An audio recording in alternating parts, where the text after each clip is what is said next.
Después de este breve receso, vamos con la siguiente conferencia llamada Resiliencia, Supervivencia y Trabajo en Equipo. Quiero darle la palabra a Pablo Ferragut, director gerente de Arpel, para introducir esta interesante conversación. Espero que la disfruten.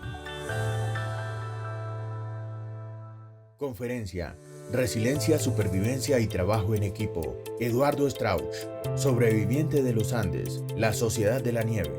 Presentador: Pablo Ferragut, director gerente de Arpel. Muchísimas gracias. Antes que nada, nos toca ir cerrando el evento y un momento muy especial, ¿no? Presentar esta charla que para nosotros es muy especial. Primero por ser distinta, para mí personalmente, para todos los uruguayos. Esto es parte de nuestra cultura popular. Desde muy chiquitos nos enteramos de esta historia y siempre de alguna manera la llevamos adentro. Es una historia de lucha, una historia de supervivencia que nos toca hasta lo más profundo. Nos invita, lo que quiero invitarlos mientras termina de entrar la gente, a los celulares para las fotos, y no tengo problema que me saquen a mí, pero para la estrella, porque vi algunos ya, los celulares para tratar de que generar un poco de ambiente, que no sea una charla como todas las otras, que nos podamos despegar aunque sea por, no sé, una hora, no es tanto, no va a pasar nada tan grave, y que nos concentremos, que nos entreguemos al escenario, nos entreguemos a esta historia que bueno, nos trae mucho para eso, para reflexionar, para hacer introspección, para eso mismo, para que salgamos de acá mejor de lo que entramos. Bueno, la historia, ustedes la conocen, es muy universal, muy humana. Allá, y para los que no la conozcan y la tengan que conocer ahora, allá por octubre del 72, un avión salió de Montevideo, un viaje de placer, 45 personas, salieron hacia Chile, un partido de rugby y vacaciones, aprovechando el fin de semana largo, y bueno, mientras iban a cruzar la montaña, a cruzar la cordillera de los Andes, una decisión un poco que todavía no se explica. El comandante vira a la derecha, vira a estribor y los pone a ellos de frente a su destino. El destino era la montaña, era estrellarse en ese avión, rodar por la ladera y terminar 72 días esperando ahí a su suerte, a la buena de Dios, dependiendo de sí mismos, viendo cómo salir de ahí, Fue ahí que, primero que nada, se tuvieron que desconstruir. En apenas unos minutos dejaron de ser lo que eran, tuvieron que olvidarse de todo lo que traían y construir lo que hoy llaman la Sociedad de la Nieve. Después de 60 días y una caminata imposible, ellos se organizaron, armaron los equipos, cambiaron los liderazgos, muchos aprendizajes para lo que es la cultura empresarial. Y después de 62 días de preparar, entre otras cosas, a los expedicionarios, ellos salen y después de una caminata absolutamente improbable, llegan y bueno, y los encuentran, ¿no? Y después que los encuentran, viene todo eso, los abrazos, la emoción, hasta la culpa, ¿por qué no? La mochila, confesar lo inconfesable y bueno, y volver a la vida, volver a lo que habían dejado, desconstruirse nuevamente, construirse con los códigos que traemos nosotros en la sociedad, no de la nieve, en la que somos. La sociedad de la nieve, volvieron 16, hoy son como 140, porque después vinieron 16, después 32, después los hijos y las hijas, las nueras, los yernos, los nietos, y bueno, siguen muy, muy activos. Así que, sin más preámbulo, también quería que se llenara un poquito la sala. Nada, tengo el honor, el enorme placer de presentarles a uno de esos sobrevivientes, uno de esos 16 sobrevivientes. Así que bueno, como reza la carta que le salvó la vida, la persona que les voy a presentar viene de un avión que se cayó en las montañas y nos viene a contar su historia. Y como en honor a su historia también, voy a decir su nombre bien alto y 2 veces, y espero que lo recibamos con un fuertísimo aplauso a Eduardo Strauch. Eduardo Strauch. Bienvenido.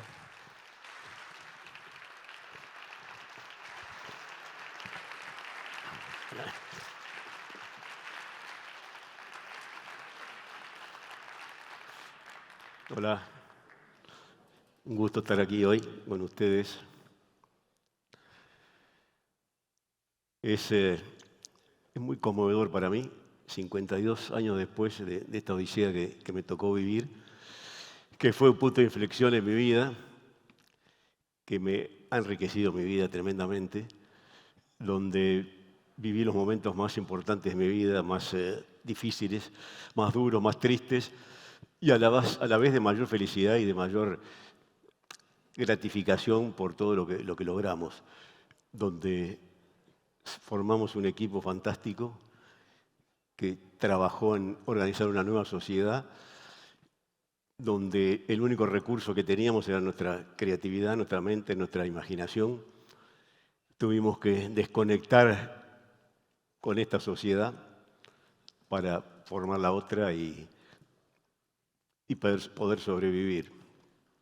Es muy conmovedor y ahora a raíz de la película, de la magnífica película de Bayona, como toda esta historia ha tenido una explosión, inclusive en chicos de 12, 14 años en todo el mundo, es brutal.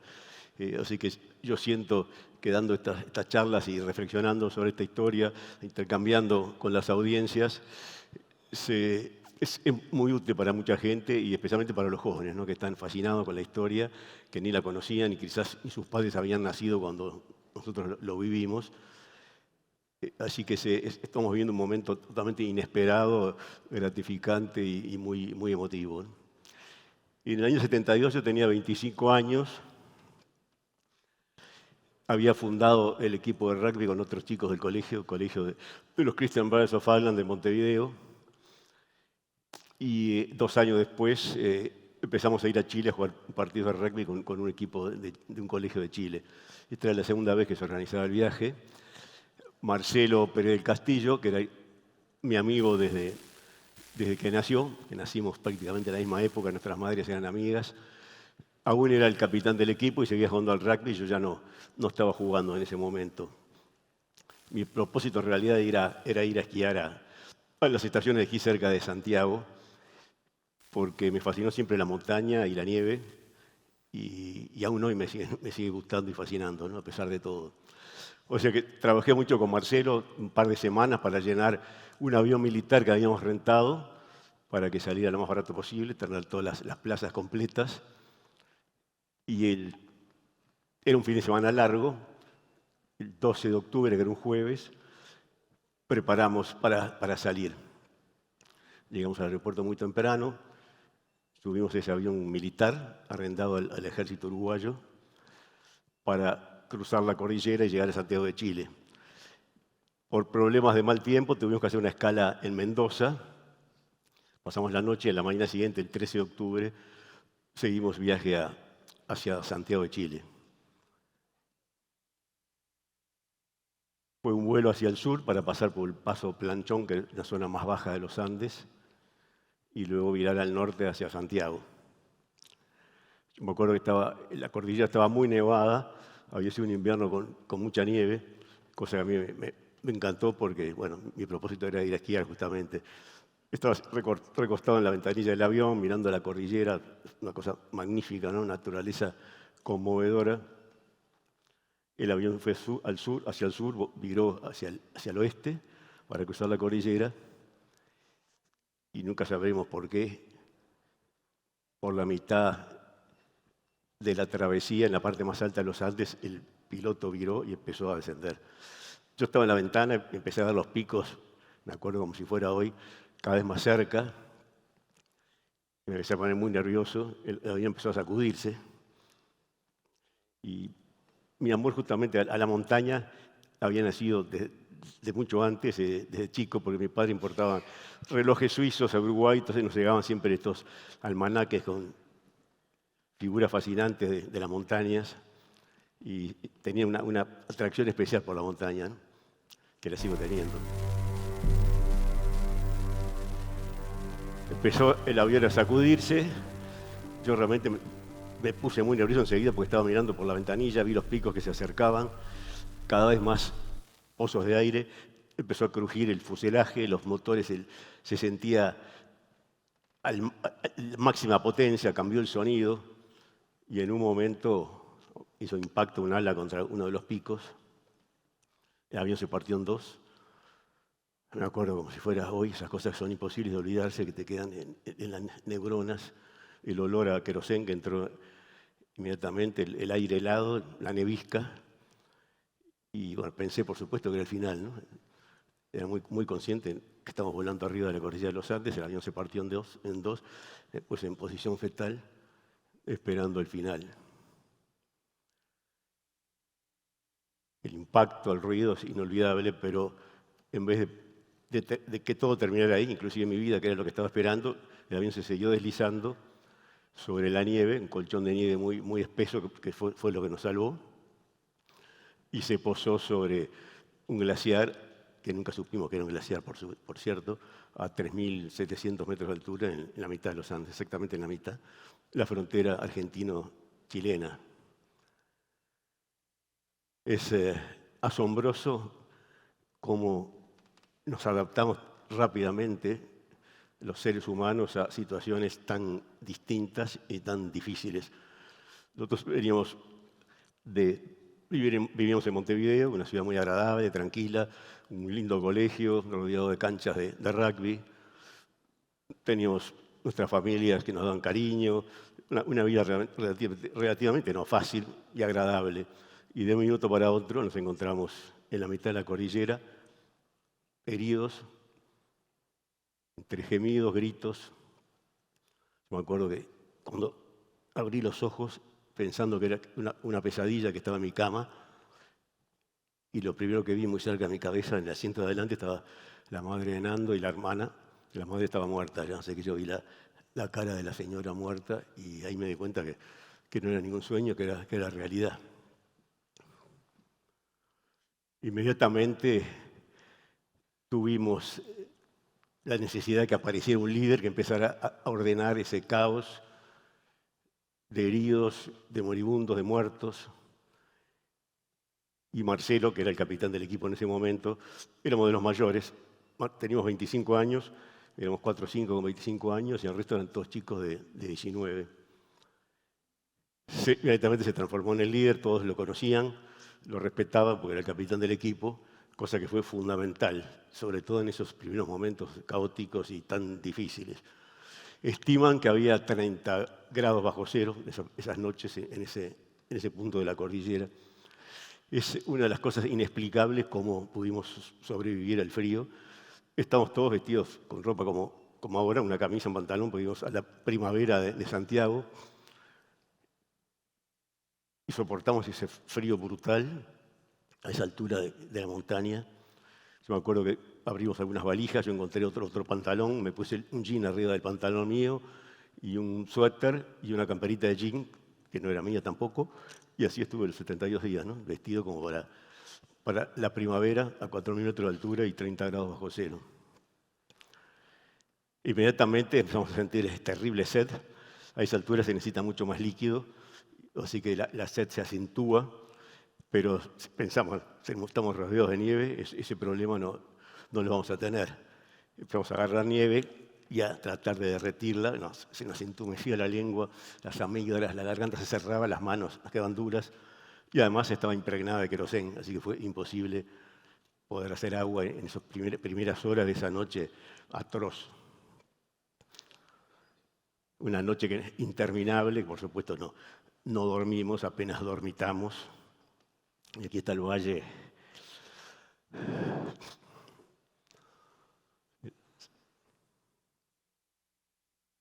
Acá no sé, está la flecha ahí, sí. Si el avión impactó por allá arriba, se deslizó por la nieve, quedó más o menos a esa altura. Esta foto es de diciembre del 2022. Yo he vuelto 20 veces a la cordillera, después les contaré por qué. Voy a volver en enero próximo, estuve en diciembre pasado, y aquí había ido con un grupo de mexicanos. Lamentablemente, por un lado, ya este lugar es un lugar de peregrinación, así que cuando vamos hay decenas y decenas de personas. El año pasado ya fueron 2.000 personas hasta allí, y este año con el tema de la película van a ser muchos más seguramente. Pero cuando yo llego, la gente baja, ahí está la cruz, una cruz de hierro que hace 50 años que está allí, donde están los restos humanos que quedaron. Y la gente me deja solo un rato y bueno, ahí estoy en esos momentos que son muy, muy especiales, en ese lugar que es muy especial, por cierto, para mí.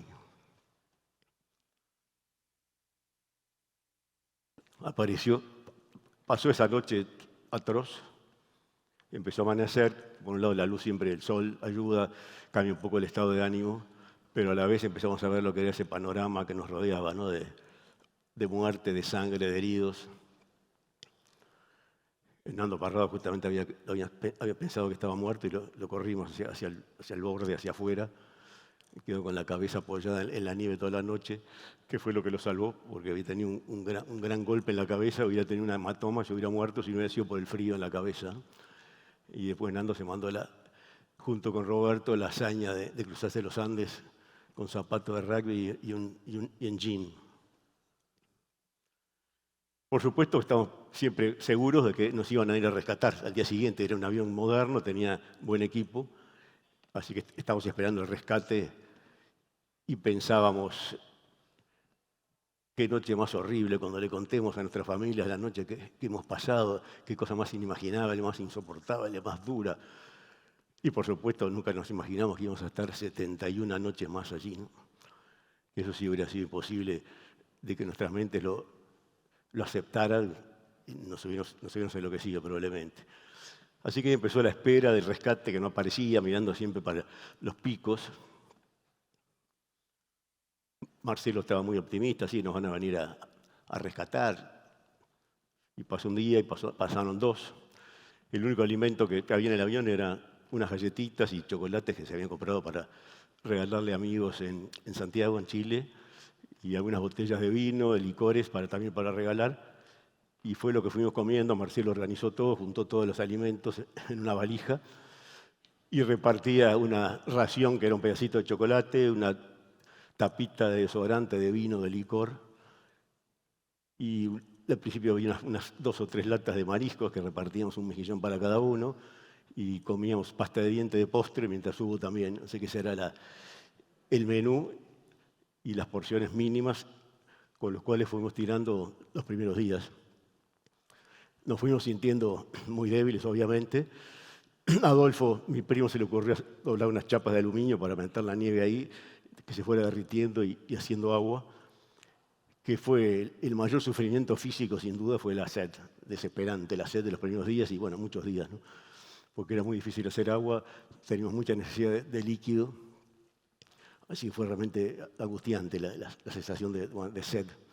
Muchas veces me han preguntado, qué horrible el frío, qué horrible el hambre, sí, es horrible, pero ni comparación en lo que es la sed, ¿no?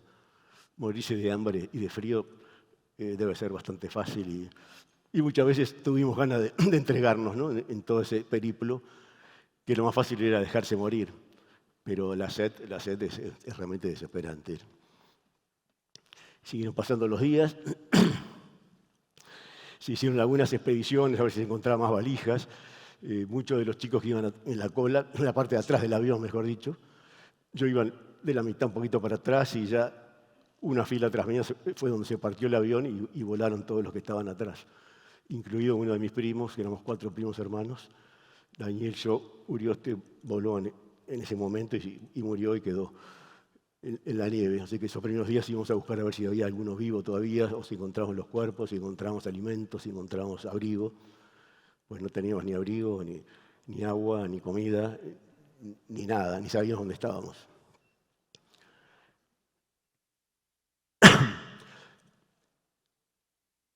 Pasó 2 o 3 días, nada de rescate.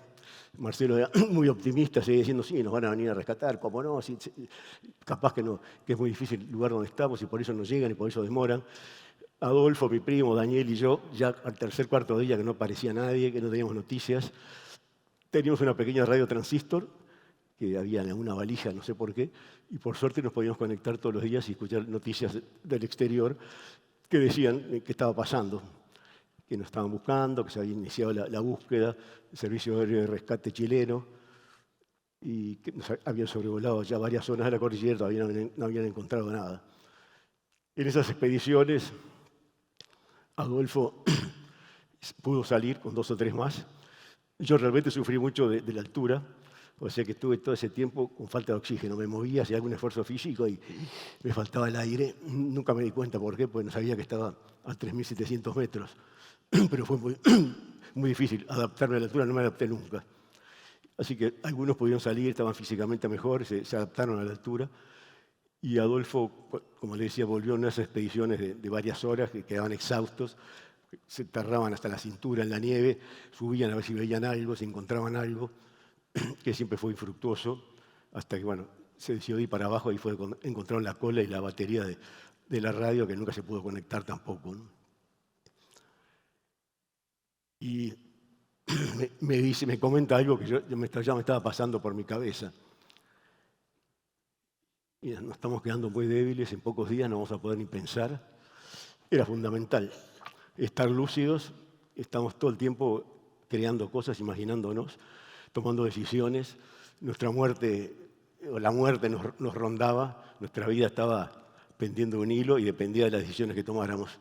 En algunos momentos, en los primeros días, algunos quisieron salir ya a buscar rescate, los tuvimos que frenar porque eso hubiera sido totalmente una cosa sin ningún éxito, se hubieran muerto de frío en la primera noche.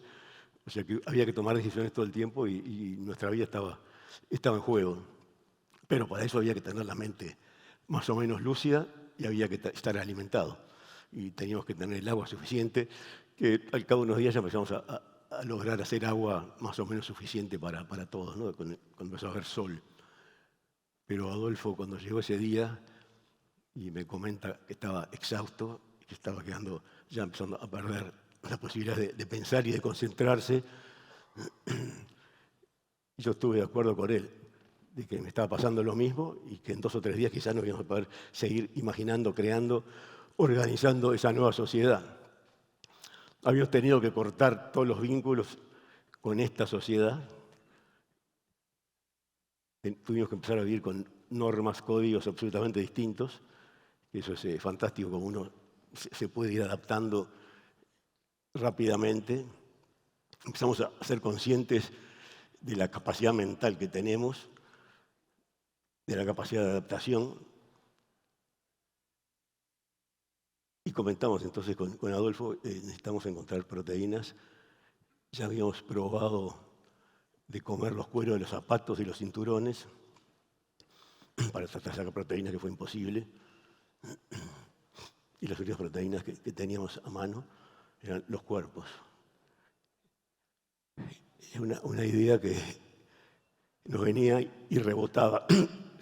Pensaba en eso y me rebotaba y la rechazaba en mi mente porque era una cosa que parecía imposible. Estar pensando en ese horror, en esa cosa tan difícil. Pero me hice el trabajo, llegamos a la conclusión de que era la única solución. Queríamos vivir, éramos jóvenes, estábamos llenos de proyectos y la única manera era esa. Fue las decisiones más difíciles de mi vida, por un lado, sin duda. Ese trabajo mental de vencer los tabúes culturales de milenios fue difícil, pero a la vez fue muy fácil porque no había opciones, ¿no? Era eso o morirse.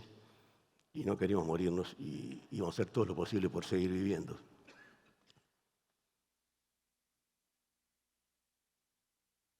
Muchos de los chicos, cuando empezamos a comentar esa idea, decían, estamos locos de ninguna manera. Marcelo se negaba a aceptarlo, lo van a venir a rescatar, es imposible estar pensando en eso, es una locura.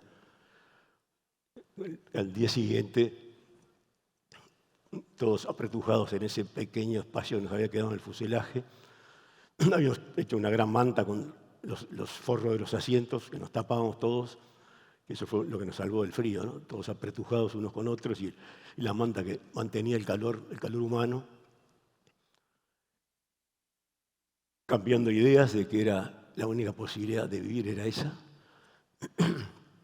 Javier, me acuerdo que se negaba rotundamente, Javier y su mujer, Liliana, Marcelo también y algunos otros, algunos por problemas religiosos. Marcelo se sentía responsable porque había sido el que organizó el viaje, el capitán. y se sentía muy responsable y le parecía que era demasiado ser responsable de tener que obligarnos a vivir de esa manera. Pero cuando nos empezamos a ofrecer unos a otros, fue el argumento que terminó de convencer a todos. Eso fue realmente uno de los momentos de mayor solidaridad en mi vida. Nadie sabía de los que estábamos vivos todavía quién iba a ser el alimento de quién. Yo me acuerdo de estar hablando con Marcelo, de convencerlo y decirle, Marcelo, yo no sé si voy a ser yo tu alimento o tú vas a ser el mío. Qué mejor y más lindo que darnos vida y no ser comido por los buitres, por los cóndores de los Andes, nuestros restos cuando queden tirados, muertos en la montaña. Y ese argumento realmente fue el que fue convenciendo a todos. Y fuimos sintiendo como un alivio y hasta sentimos, yo por lo menos sentí como un orgullo, ¿no?, de haber vencido los tabúes con las poderosas mentes que tenemos, haber llegado a tomar esa decisión tan difícil. Así que sentí hasta un orgullo y una tranquilidad. Jamás tuve ningún remordimiento en ese momento ni después. Jamás tuve ninguna pesadilla, que me han preguntado muchas veces. La vi clarísima, tomé esa decisión y jamás tuve ningún problema, ¿no? Creo que ninguno de nosotros.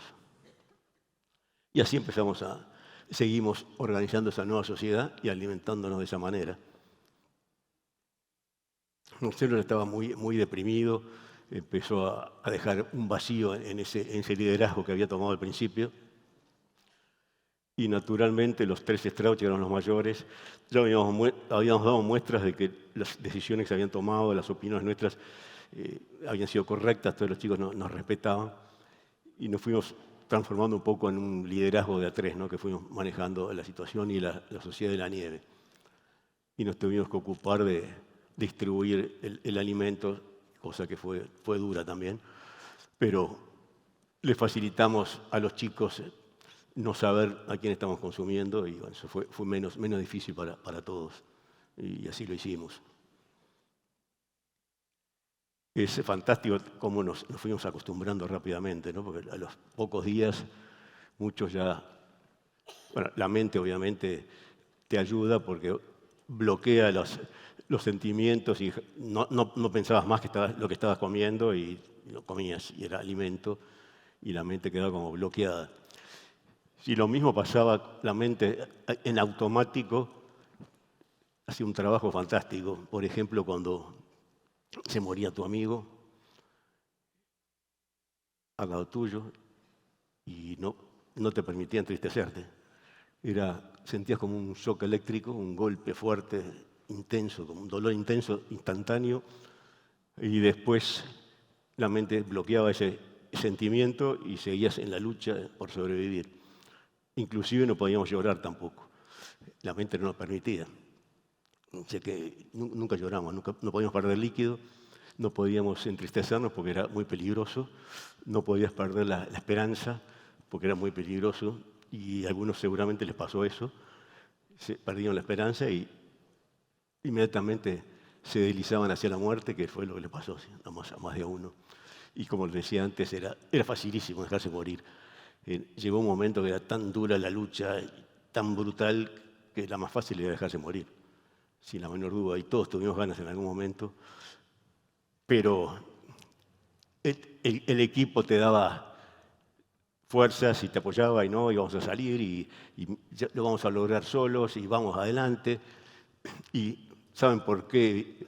El motivo fundamental o la razón por la cual aguantamos lo que aguantamos, que me lo han preguntado también muchas veces, y fue clarísimo para nosotros, es clarísimo, ¿no? Lo logramos por el amor, ni más ni menos. El amor, primero a nuestros padres, a las personas queridas que nos estaban esperando. Eso fue el objetivo clarísimo que tuvimos todos. Se fueron corriendo los velos de cosas que nos parecían importantes antes, que fueron desapareciendo, y fuimos viendo clarito que lo importante era el amor, las personas, la familia, El amor entre nosotros, por supuesto, que nos ayudó mucho. Éramos una especie de órgano donde todos trabajaban para uno y sin pensar en uno mismo, sino para el equipo y para el grupo. El amor a la naturaleza me ayudó mucho a mí también, el amor a la montaña, pero sin duda que fue el amor lo que nos salvó. Es una de las cosas que las vi tan claras y que le doy mucha más importancia ahora que antes, ¿no? Al amor, dedicarle tiempo y amor a las personas que querés. Creo que es importantísimo en la vida, sin la menor duda, ¿no? Fueron pasando los días, fuimos adaptando, hicieron expediciones a la cola, se encontró algo más de abrigo, la batería de la radio que jamás se pudo conectar porque eran miles de cablecitos imposibles de conectar. Y el 29 de octubre había sido un día muy tormentoso, muchos sonidos raros que desconocíamos. No teníamos idea de montañas, ¿no? En Uruguay no existen las montañas y no teníamos ni idea de los riesgos de la montaña ni de los sonidos de la montaña. Sentíamos temblores, sentíamos probablemente eran avalanchas del otro lado de la montaña. Había un volcán Tinguiririca también que estaba cerca y que estaba semiactivo en ese momento. Y estábamos muy tensos, había nevado todo el día, viento. Nos aterrorizaba cuando empezaba el mal clima, nos metíamos todos adentro del fuselaje, apretados. Nos rodaban rocas y nos caían en el fuselaje y pegaban en las chapas. Y estamos tratando de dormitar esa noche del 29 de octubre, que en realidad nunca dormíamos de corrido, por supuesto. Era dormitar un ratito y te despertabas y te das cuenta de dónde estabas y otra vez te dormías. Las noches eran eternas. A mí me ayudó mucho en esas noches varias cosas. Una de ellas fue el cartel de Exit, cartel verdoso, con las letras verdosas, como ese que está ahí, que lo miraba todas las noches, era la lucecita que me acompañaba y me concentraba y vamos a salir, Exit, la salida, vamos a tener éxito, horas y horas mirando ese cartel luminoso, que después cuando salimos lo arranqué y me lo llevé para casa. Otra cosa que fue una gran compañía, que después lo detesté y hasta el día de hoy lo odio, que es el cigarrillo, porque Javier y Panchito Val, las familias eran dueñas de una fábrica de cigarrillos y llevaban decenas y decenas de paquetes para regalarle a amigos en Chile que estaba desabastecida. O sea que tuvimos cigarrillos todos los días durante 72 días y nos ayudó mucho, ¿no? En el momento que prendías el cigarro y te concentrabas 5 minutos o lo que fuera en el cigarrillo, sentías algo que te entraba, un calorcito, el humo. Y de noche, sobre todo, cuando había algunas brasas prendidas, sentías que había otros chicos que estaban despiertos, que no estaba solo en la noche. Así que el cigarro realmente nos ayudó mucho. Y en esas noches eternas, al principio rezamos el rosario, que fue muy, muy útil para mí, por lo menos desde el punto de vista, yo sentía como un mantra, ¿no? Que era, rezamos todos juntos y el ritmo de la oración, que es un mantra, y eso me ayudaba, nos sentíamos muy unidos. A otros, otros le pedían a seres externos, a Dios, ayuda, etcétera, pero rezamos muchas horas, rezábamos y rezábamos. Y también lo que me ocupaba mi mente muchas de esas noches era tratar de mandarle un mensaje a mamá, pensando siempre que las mujeres tienen más receptividad, son más sensibles y más receptivas para muchas cosas. Y el viejo de familia alemán, estoy seguro que no hubiera recibido mi mensaje telepático, pero mamá sí, y lo recibió efectivamente, ¿no? Mamá y la madre de muchos de los que sobrevivimos, nos pasamos horas también, horas diciendo, mamá, estoy vivo, estoy vivo, estoy vivo, estoy vivo, mamá, estoy vivo, hasta el cansancio. Cuando había luna, miramos la luna y tratamos de que nuestros pensamientos reflejaran en la luna, seguro de que la vieja iba a estar mirando la luna, que le encanta la luna, entonces capaz que ayudaba a esa transmisión. Y efectivamente les llegó el mensaje, ¿no? Porque la mayoría de las madres de los que sobrevivimos estaban convencidas de que estábamos vivos. No había forma de que las convencieran de que era imposible. Papá ya me había dado por muerto y bueno, casi todo el mundo, obviamente. Era imposible que estuviéramos vivos. Pero las viejas estaban, ¿no? Que están vivos y que están vivos. Y pasaron semanas y meses y seguían sintiendo que estábamos vivos. Y les iban a dar el pésame y los sacaba pitando de casa. Eduardo está vivo, no me digas eso. Bueno, realmente pensaron que estaban perdiendo la razón, ¿no? pero efectivamente les llegó nuestro mensaje telepático, algo que no está probado científicamente, pero sin duda que les llegó.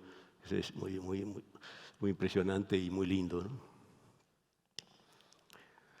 Y estamos todos ahí apelotonados, muy tensos con los ruidos, y de repente sentimos una tremenda vibración. Ruido siempre lo comparamos como si hubiera 1000 caballos galopando alrededor, y nos entró una avalancha. No, nos entró y tapó el avión totalmente.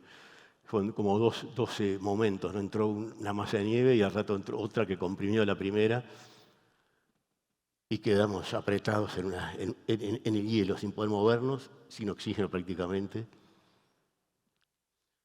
Estaba en ese momento, a Marcelo se le había ocurrido ya unos días antes ir rotando los lugares para ubicarnos de noche para dormir, porque siempre al lado de la parte abierta del avión, que habíamos tapiado con valijas, era mucho más frío. O sea que también que es relativo, ¿no? La parte mejor para dormir era donde estamos esa noche, que era del lado de la cabina, de los pilotos. Y estaban los pilotos en la cabina que nunca los pudimos sacar, los cuerpos muertos ahí a 1 metro y pico de nuestras cabezas, ¿no? Esa noche estábamos allí con Marcelo a mi izquierda y Adolfo a la derecha, Daniel, mi otro primo, enfrente, todos apretados, con los pies cruzados, ¿no? El poco espacio que teníamos. Y quedamos atrapados en el hielo. Yo ahí tuve todo un proceso hacia la muerte, que ahí ya sí que estaba seguro que me había tocado. Primero con terror, de ir hacia lo desconocido. Y después con una tremenda tristeza de se me truncaban todos los proyectos que tenía en mi vida. Y después una tremenda pena para hacer sufrir a los viejos con mi muerte, que me acuerdo de haberme disculpado. Viejo, ya hice todo lo que pude y llegó el momento, me estoy muriendo. Y después me pasó la vida en imágenes, como tantas veces hemos oído, que es muy impresionante, ¿no? Y qué relativo el tiempo, porque pasó toda mi vida en imágenes claras, nítidas, en segundos, seguramente, porque todo este proceso que tuve no habría sido más de 3 minutos, porque si no hubiera sobrevivido por falta de oxígeno. Y después de que me pasó la vida, empecé a sentir un tremendo placer, algo que me atraía, que me llevaba hacia algo impresionante, una sensación de placer absoluto. Y llegó un momento que estuve seguro de que estaba muerto. Ya sentí que había pasado el umbral entre la vida y la muerte. Y a ver ahora qué pasa. Esto es un placer impresionante. Quiero seguir. Se acabó la lucha y el horror de la cordillera. Y cuando estaba en ese momento, se movió el que estaba al lado mío, entró oxígeno. Y volví a la vida. Y volví a la vida al principio con desesperación, que estaba yendo hacia algo maravilloso, por lo menos sentía algo, un placer intenso. Y volví a la vida, me quise aferrar a ese lugar a donde iba, pero a los pocos instantes ya estaba feliz de estar vivo de vuelta y cada vez más cargado de fuerza para seguir la lucha. Que cada vez que nos pegaban esos mazazos, nos sentíamos más fuertes y con más ganas de seguir, sentíamos con ganas de vengarnos de la revancha. Nos quisieron aplastar y lo pudieron, vamos a seguir la lucha. O sea que enseguida que me sentí vivo, empecé a seguir la lucha y estaba feliz de estar vivo. Marcelo, empezamos a escarbar a Marcelo, me acuerdo que era casi oscuras, sí, era de noche, así que era oscuras y las manos se lastimaban rascando el hielo para llegar hasta las caras de los que estaban enterrados. Y Marcelo estaba muerto al lado mío, amigo de toda la vida, con una cara de placidez que me dio envidia también, porque seguramente era el estado que yo hubiera llegado unos segundos probablemente después. Y como le decía antes, mi querido amigo, ya habíamos estudiado juntos, teníamos un estudio de arquitectura, un pequeño estudio que habíamos empezado a trabajar, habíamos fundado el equipo de rugby, habíamos estado en la clase en el colegio toda la vida. Que acá en la civilización, obviamente, la reacción hubiera sido totalmente distinta, ¿no? Hubiera estado muy triste, yo hubiera llorado muchísimo. Y ahí, como les dije antes, era como un shock eléctrico, un dolor intenso, instantáneo, y después a seguir la lucha. No sentías nada más. Ahí se murieron 8 chicos más y entre ellos se murió la adorable Liliana, la mujer de Javier, con 4 hijitos que la esperaban en Montevideo, la menor de 4 años. Y no saben, mujeres, lo que extrañamos a Liliana, que era la última mujer, que es la única que tuvimos, que era nuestra madre de la cordillera, que nos decía las cosas que solamente las mujeres pueden decir y que son tan necesarias. Nos dejó tremendo hueco, tremendo vacío. La ausencia de Liliana, además de todos los chicos que se murieron también.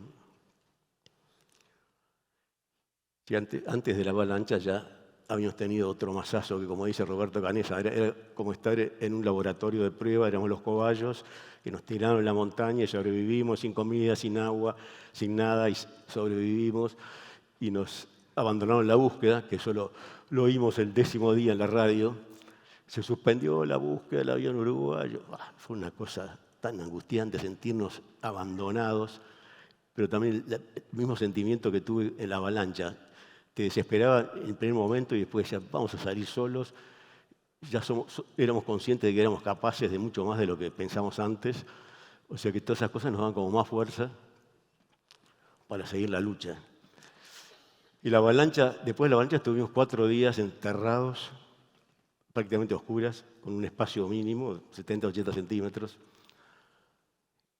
Ahora que lo he visto en la película varias veces, y lo veo un poco de afuera y digo, es increíble cómo no nos enloquecimos, cómo pudimos soportar tanta cosa, 4 días encerrados, mínimo espacio, con la única ventaja que no hacía frío, porque era el efecto iglú, fue los únicos días que estuvimos con una temperatura agradable, pero todos mojados, en la nieve que se iba derritiendo, y con los cuerpos de nuestros amigos ahí, abajo nuestro. El 4.º día nos dimos cuenta que nos estábamos quedando sin oxígeno, porque estaba todo tan tapado por la nieve, y al querer prender cigarrillos se nos apagaba el encendedor y nos dimos cuenta que nos estábamos quedando sin oxígeno. Bueno, hicimos un hueco y bueno, empezamos a salir pensando que el tiempo seguía malo porque estaba oscuro por la nieve que nos tapaba, pero era un día esplendoroso, de cielo azul. Y fuimos saliendo, estaba todo blanco, toda la mugre y los restos, estaba todo tapado, era como que empezaba otra era, otra etapa totalmente nueva y todo limpio y purificado. Y hoy también tuve unas experiencias que la mente se me programaba para ayudarme a soportar y agarrar fuerzas, que yo le llamé al principio, sentía que era como una meditación espontánea, ¿no? Una meditación, me quedaba en la mente sin interferencias y sentía que se me expandía la mente por el espacio, por unos minutos o por unos segundos, no sé cuántos. Sentía una integración inexplicable y fantástica con el cosmos como parte de todo, y al cabo de un rato la mente volvía al cuerpo y me sentía lleno de energía y de fuerza y de optimismo para seguir la lucha, ¿no? Eso después, ahora hace poco, el año pasado, estaba hablando con un sacerdote jesuita del cual me hice amigo, es el director de la Cueva de Manresa en Barcelona, que estudia todo ese tipo de casos y de cosas, y sí, llegué a la conclusión de que mi mente pasó a un estado superior, fue un cambio de conciencia, que es algo que después no retrocede, no sé qué, quedé en un estado de conciencia que no es lo común y lo normal, y me ha ayudado muchísimo hasta el día de hoy, ¿no? Tenés como más percepción y sentís y ves las cosas de otra manera.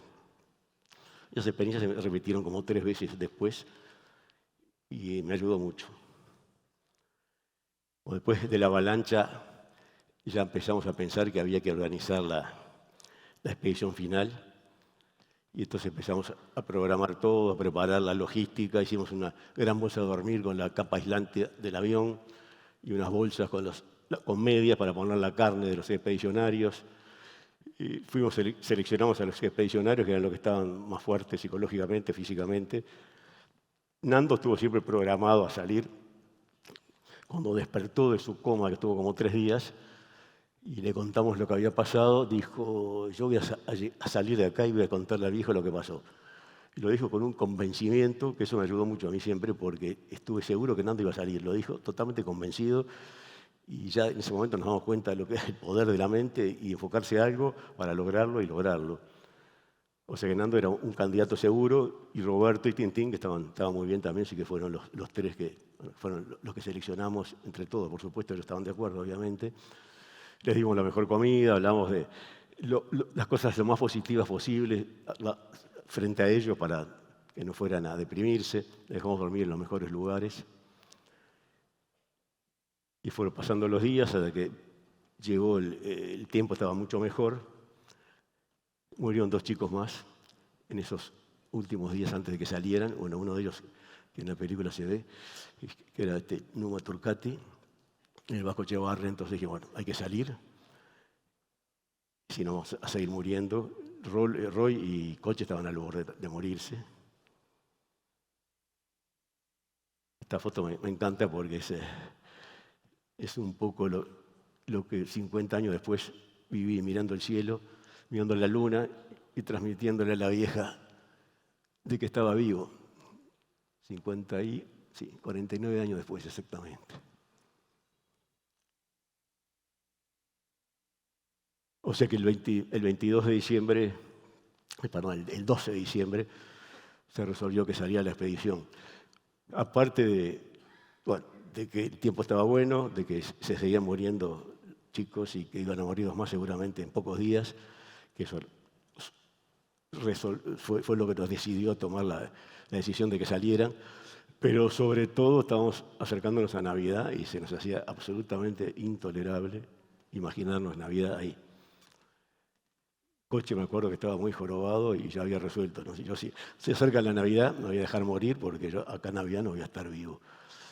O sea que eso fue también lo que nos empujó a resolver que hay que salir y hay que salir. Y el 12 de diciembre de mañana fue la despedida, con dudas, con muchas esperanzas, era la última esperanza. Y una despedida muy, muy emotiva y ahí salieron los 3. Pensamos que en un día iban a pasar al otro lado de la cordillera, no teníamos ni idea de la altura, que son 1000 metros verticales, después supimos lo que tenían que trepar. Y que al día siguiente iba a aparecer el rescate, eso es más o menos lo que nos imaginábamos. Y nos imaginamos que del otro lado de la montaña estaban los verdes valles de Chile, como pensamos que estamos en Chile, porque el piloto la noche antes de morir se nos despistó, nos dijo que habíamos pasado Curicó, que era el pueblo, la ciudad chilena donde tenía que virar al norte. Pasó repitiendo toda la noche, pasamos Curicó, pasamos Curicó. Y acá justamente estos son los días previos a la salida, que el tiempo era muy bueno, y llegamos a disfrutar algunos momentos al sol. Me acuerdo que la gente me ha preguntado muchas veces también, ¿no se aburrían tantas horas sin hacer nada durante 72 días? Y jamás tuve la sensación de aburrimiento. Se ve que la mente también estaba lenta. Y acá nos pasamos horas y de repente hablamos 2 o 3 palabras con volumen bajo para no perder energía. Así que esos fueron uno de los momentos más o menos placenteros que vivimos en esa etapa. Daniel, mi primo, salía todos los días con la radio transistor a oír noticias. Nos conectamos 2 o 3 minutos con el mundo exterior. Y salieron estos 3 y demoraron 3 días en llegar a la cima, cosa que ya nos empezó a dar bastante miedo de que la cosa era mucho más difícil de lo que nos imaginábamos. Y al tercer día aparece Tintín, que se larga, aparece rapidísimo, se tiró en un almohadón. Y bueno, ¿qué pensamos? ¿Se murieron? ¿Se cayeron en una grieta? ¿Qué pasó a Tintín? Entonces ahí nos cuenta que después de esos 3 días que fueron durmiendo en una roca y después en otra y llegaron a la cima al tercer día, se asomaron para el otro lado y lo que vieron en vez de los verdes valles de Chile fueron kilómetros y kilómetros de montaña, de nieve, de rocas y nada más. Entonces resolvieron que bajara uno, que dejara más alimento, más abrigo, porque la travesía iba a ser mucho más larga de lo que habíamos pensado. Ahí ya nos puso muy nervioso eso, ¿no? Ya habíamos perdido 3 días. Y seguimos a la espera, con una tremenda incertidumbre. Era tal el abandono y la soledad que sentíamos que nos sentimos felices y acompañados cuando por única y primera vez 4 ojos de seres vivos nos miraron, que fueron 2 cóndores que nos sobrevolaron en esos días, nos miraban, buscaban carroñas, se acercaban a donde estábamos nosotros y nosotros tratando de ver la manera de cazarlo para comerlo con desesperación, ¿no? pero esos 4 ojos de seres vivos que nos miraban, nos sentimos acompañados y fueron así, una compañía de 2 días y después desaparecieron. El 22 de diciembre, de mañana temprano, como siempre, que eran días muy, muy lindos, que Lima estaba saliendo el sol por atrás del soñado, del lado de la Argentina. Ese día tuve una premonición de que algo iba a pasar, entonces salí con Daniel a escuchar la radio. Tuve la sensación de que iba a pasar algo. Y empezó a escuchar la radio y buscando una estación que se oyera más o menos claro. Se oía todo con muchas interferencias electrostáticas. Y de repente, moviendo el dial en una, empieza a sonar una maravillosa música nítidamente, el Ave María de Bach Gounod, que para mí fue totalmente la señal de que había llegado. Daniel un poco más. La información de última hora. Acaba de finalizar la búsqueda de la... La escena de la radio, que fue momentos.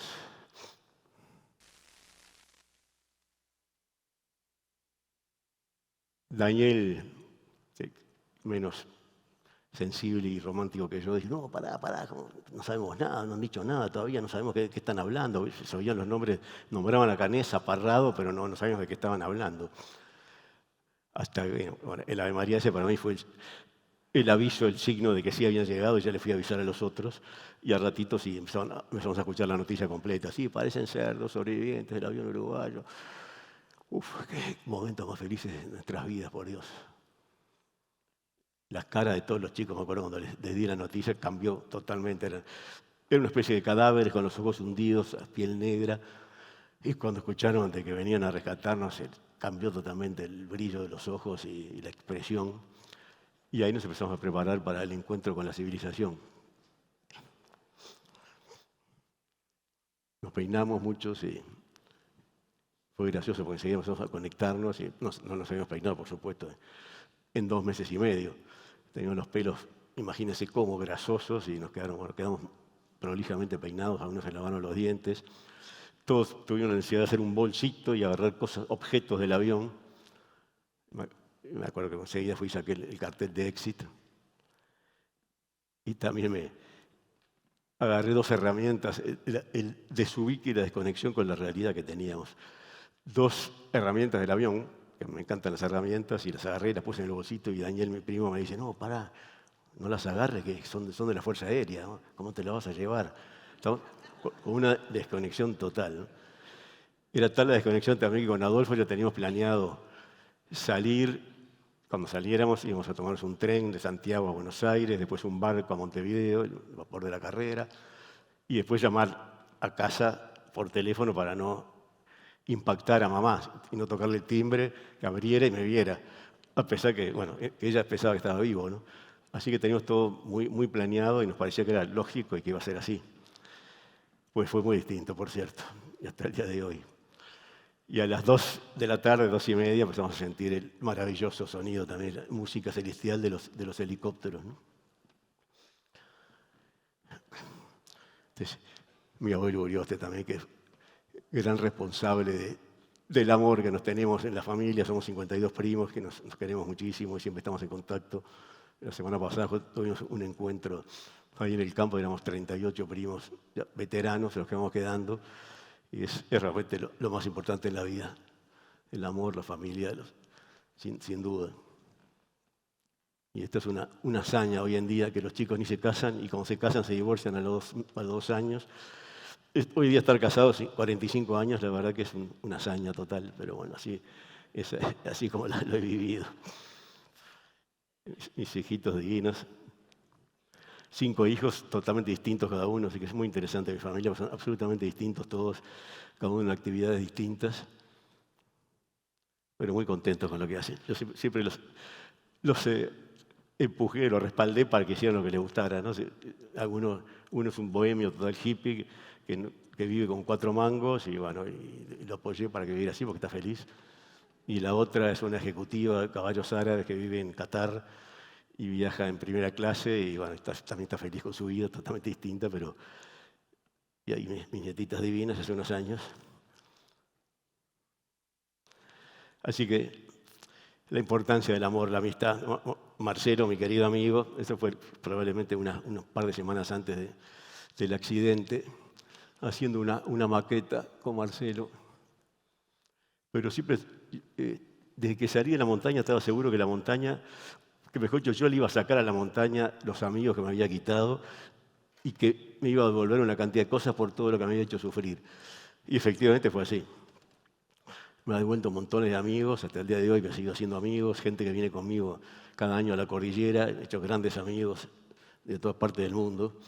Este es mi gran amigo Ricardo Peña, mexicano, que fue que encontró, después, si tenemos tiempo les cuento, encontró mi saco, mi blazer en el año 2005.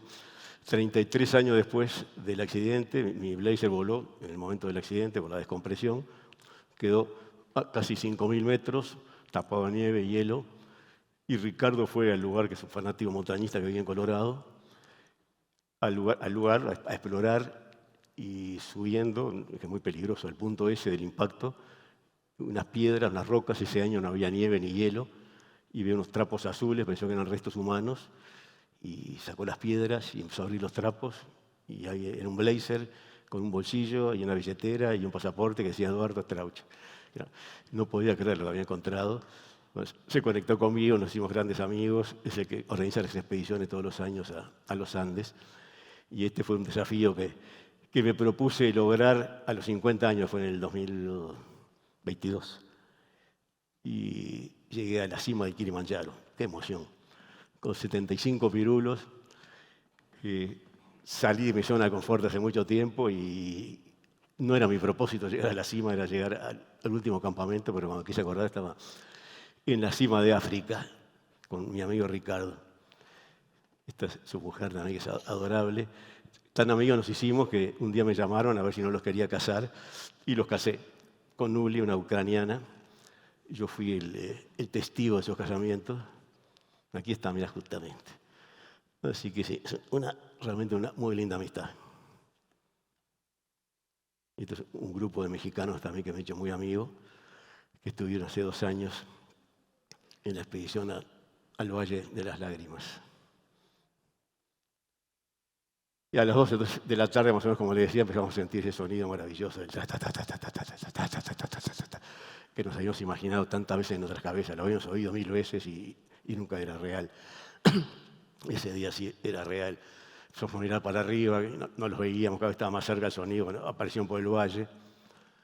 Y ahí venía Nando guiándolos, porque cuando le dijeron a Nando, nos tenés que acompañar, porque Nando decía, están ahí, mostraba el punto del otro lado de la cordillera. Y los rescatistas, los pilotos decían, ahí es imposible, ahí no pueden haber vivido 2 meses y medio, estás equivocado. Bueno, subinos y nos guías. Entonces al final subió con terror, con ninguna ganas de pobre Nando, y los guió. Tuvieron que dar la vuelta por el valle, por Argentina, porque no les daba demasiado alto para cruzar con los helicópteros que estaban cargados al máximo de combustible, y aparecieron por el valle. Uf, qué momentos más espectaculares, oír ese sonido. No pudieron posarse porque había turbulencia, así quedaron en el aire y bajaron los rescatistas, nos ayudaban a subir a los primeros que nos arrimamos, y ahí partimos hacia nuestras nuevas vidas. Y fue muy curioso también, porque nos empezamos a alejar, a los 200 metros ya prácticamente había desaparecido el fuselaje, no se veía nada, ¿no? Todo blanco. Y sentimos nostalgia, sentí nostalgia, qué nostalgia, irme de acá, y es que es raro, al final estoy salvado, el horror que vivimos y siento esta sensación de nostalgia. Y claro, después analizándolo, tenía su lógica, porque ahí viví los momentos más intensos de mi vida. Ahí sentí las gratificaciones más grandes de mi vida, de haber logrado, sin nada más que nuestra imaginación y creatividad y nuestras mentes, una nueva sociedad donde pudimos vivir 2 meses y medio, donde quedaron nuestros amigos muertos, donde viví mayores momentos de felicidad absoluta, intensa, fue el momento del rescate. Así que tenía sentido, sentí esa nostalgia. Y tan es así que volvimos, en el año 93 volvimos todos los sobrevivientes al lugar, sentimos necesidad de volver a ese lugar, ¿no? Tan importante para nosotros. Y la salida de ahí también fue bastante complicada. El helicóptero no le daba la altura, quería pasar para el otro lado y le empezó a vibrar el fuselaje, había muchas turbulencias que lo llevaban a unas rocas, contra unas piedras y otras, unas rocas unas puntas de roca de las montañas, y fue muy gracioso cada vez que nos acordamos entre nosotros los que íbamos en ese helicóptero, porque los pilotos estaban un estrés, una tensión, no podían cruzar con la carga que tenían atrás, sudaban, y nosotros nos miramos y empezamos a reírnos, porque era una ironía tan grande del destino, morirnos en la orilla, que nos empezamos a reír realmente y estamos totalmente familiarizados con la muerte. Pero bueno, al fin el helicóptero salió, apareció en los verdes valles de Chile, se posó el helicóptero en el Valle de los Maitenes, y ahí fue mi segundo nacimiento. Por favor, adelante tú desde San Fernando. Pueblo mi querido, te voy a decir los nombres de los chicos. ¿Tú me escuchas? Te escucho. Adelante, por favor.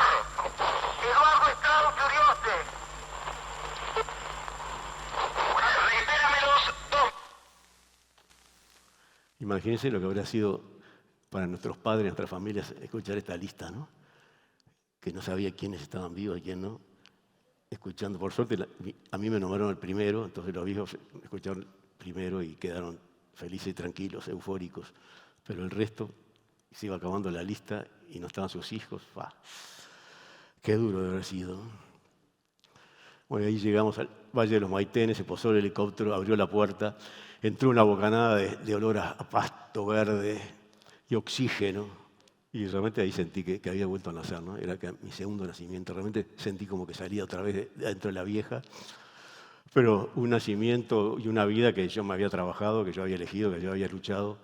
O sea que empecé una vida distinta y quizás mucho más rica, ¿no? De la que hubiera tenido antes. Nos tiramos al pasto con Carlitos, me acuerdo que estaba en el helicóptero mío, arranqué unas flores de trébol y las olí y se las di a él y él se las empezó a comer y los dos empezamos a arrancar flores y a comer flores y pasto, hoja de trébol con fruición, qué placer. Fue la primera comida. Y ahí marchamos para el hospital de San Fernando, pasé la noche esa ahí en una cama con sábanas limpias y colchón, que lamentablemente no pude dormir horizontal porque mi cuerpo estaba acostumbrado a dormir inclinado. Entonces, al acostarme horizontal sentía un vértigo que me iba para atrás y tuve que dormir sentado esa primera noche, pero estaba en una cama, estaba a salvo. Al día siguiente apareció mamá, que antes de tener la confirmación de que yo estaba vivo, se tomó el primer avión y se largó para Santiago, porque ella sentía que yo estaba vivo. El viejo no, papá esperó al día siguiente, las horas, la noticia concreta para ir a Santiago. Imagínense ese encuentro que me han preguntado muchas veces, ¿qué se dijeron? Y bueno, no nos dijimos nada porque no existen palabras para esos momentos, ¿no? En español no existen palabras, evidentemente. Fue un abrazo largo y ahí empezó mi segunda vida, que fue mucho más difícil de lo que me imaginaba, readaptarme a la sociedad, empezar a conectarme de vuelta después de haber desconectado totalmente. Me costó más de un año volver a conectarme y a estar bien. Fue difícil. Ya les dije antes que nunca tuve ningún problema, trauma ni problema de conciencia, pero había habido una experiencia que me separó mucho de este ruido y bueno, me tuve que ir conectando de vuelta. Pero feliz de estar vivo, agradeciendo estar vivo, y lo que sí, nunca me imaginé que iba a llegar 52 años después a estar en esto, a estar transmitiendo mi historia, porque tengo casos concretos de gente que se ha salvado la vida gracias a la historia de los Andes, gracias a haber leído mi libro, un caso el mes pasado en México y muchos más que no me habré enterado nunca. Así que le sigo sacando cosas positivas a la montaña que tanto me quitó y que tanto me hizo sufrir. Y ahora espero que ustedes me pregunten lo que quieran, si tenemos tiempo, no mucho, pero me encantaría un intercambio con ustedes. ¿Eh? ¿A dónde? ¿A la cordillera?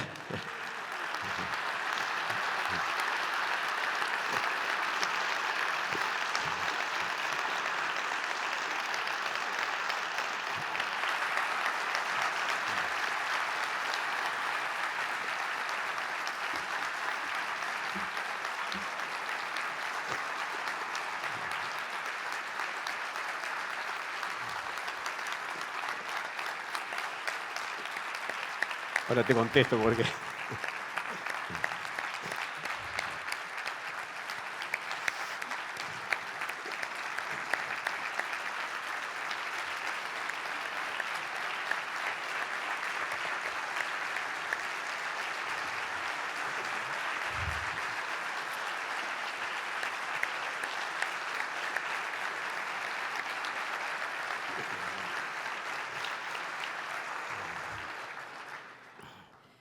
Gracias, Eduardo, por estar aquí, por compartirnos tu historia, por hacernos vivir este momento tan especial. Muchas gracias por estar en la Semana Arpel Naturgas. Un gustazo.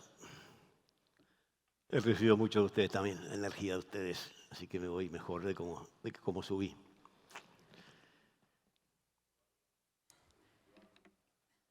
Ah.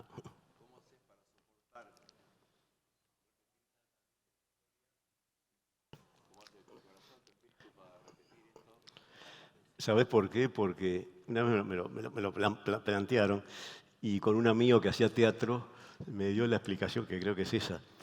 No me aburro y no me canso porque no repito.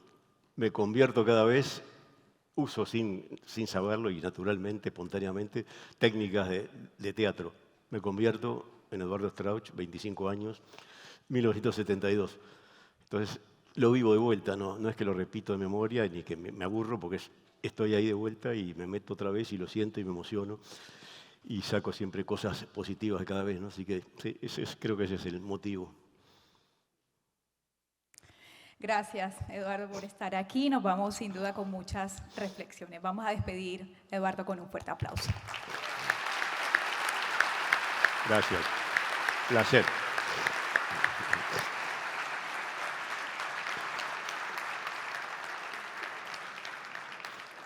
Quedo con ganas de escucharlos a ustedes, pero será la próxima.